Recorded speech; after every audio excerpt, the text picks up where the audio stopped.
doing today? Very well, thanks. How are you? I'm doing good. I felt like I was in this chaotic, beautiful mess that was happening in the movie. Yeah. And I wanted to know for all of you, you know, it's always great being a part of like kind of this lightning in a bottle moment. Mm-hmm. You know, I want to know, what was that first project for you, like where you were like working, you were just like, damn, like I'm really doing something great right now. Wow. You know, the only thing that you know, this is such a zeitgeisty thing. You know, people care about this institution. I think the only other time in my personal career where I've experienced that, I did a show for 5 years called Gotham. It was the origin stories of a lot of Batman villains, but you know, it's Batman. It was another institution that had been around for 3/4 of a century at that time.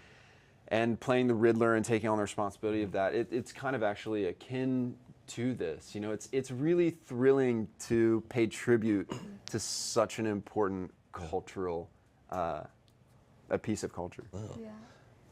For me, I would probably say New Girl. You know, New Girl is it was huge. It was a hit. That's the first time I cried after getting a job. A little more. Well, prior to that, I mean, you know, I had been doing commercials, but then for a year, and then right before that, I was dead broke. Like I was -11 in my bank account. I was sleeping in and out of my car. So to get that call and to be on set with folks that you admire and funny, just really funny people, I thought, man, I'm at home. I get to play. They're better than I am. I gotta learn. It was like, I don't know. It was weird to have producers, execs, all, you know, tell you how confident they are in you, to give you that, you know, to give you that energy, and then those paychecks. I was like, damn, man, I'm getting paid now. I was like, this is beautiful. It's this for me. Like, I've had the opportunity to be a part of some amazing projects, and I'm so grateful, and I love movies so much. But I've never had the opportunity to play a funny person before, or a joyful person.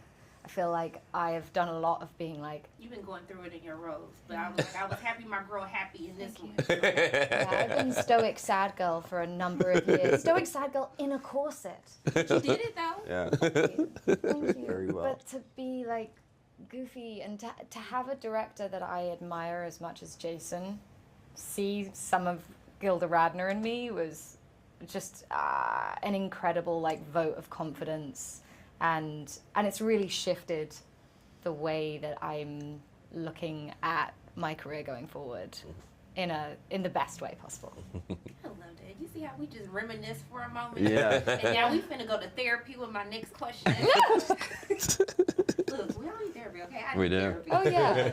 With your character's like suffering from imposter syndrome. And I feel like that's something that everyone goes through at one point in time in their careers. Absolutely. So I want to know for all of you, like, how have you learned to kind of deal like with imposter syndrome? How have you learned to kind of survive it?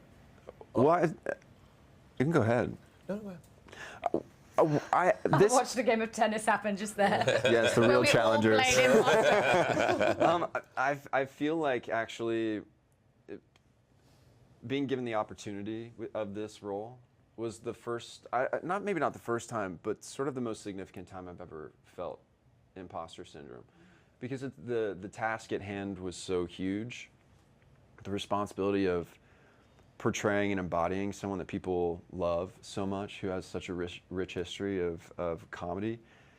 You know, I'm not a comedian, and so I didn't want to fail doing this, and it really, you know, it's not that I was only motivated out of fear, but I spent a lot of hundreds of hours watching Chevy to try to feel like I would not be a fraud in doing this. You know, when we're doing our jobs as actors, you want to get lost in space and time and feel like you're actually living in a moment. That's the joy of this job and this exercise and this practice.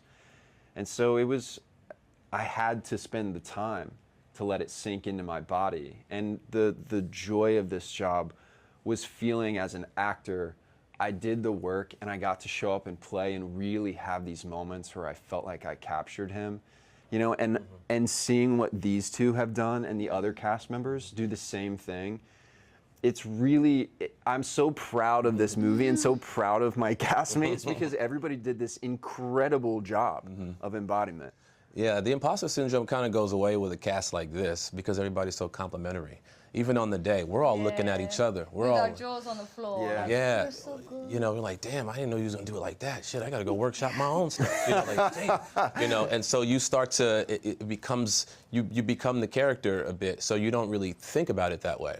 When I first started on New Girl, I had a huge case of imposter syndrome. Even before that, when I started at BET, I had a huge case of imposter syndrome because I was hosting on a platform where I wasn't comfortable, like, speaking about music videos like that. I was doing stupid comedy. Like, that's what I was doing. I was doing silly jokes and, you know, political humor and all that. And at BET... But you're such a shapeshifter. You can do all of it. But I had to adjust, you know what I mean? I had cool folks around me that would help me. But for a long time, for the first year I was there, I just thought, why'd they cast me? Why? Why am I hired? And then New Girl, same thing. And you got to get into a rhythm, and you got to have good folks around you that keep you motivated.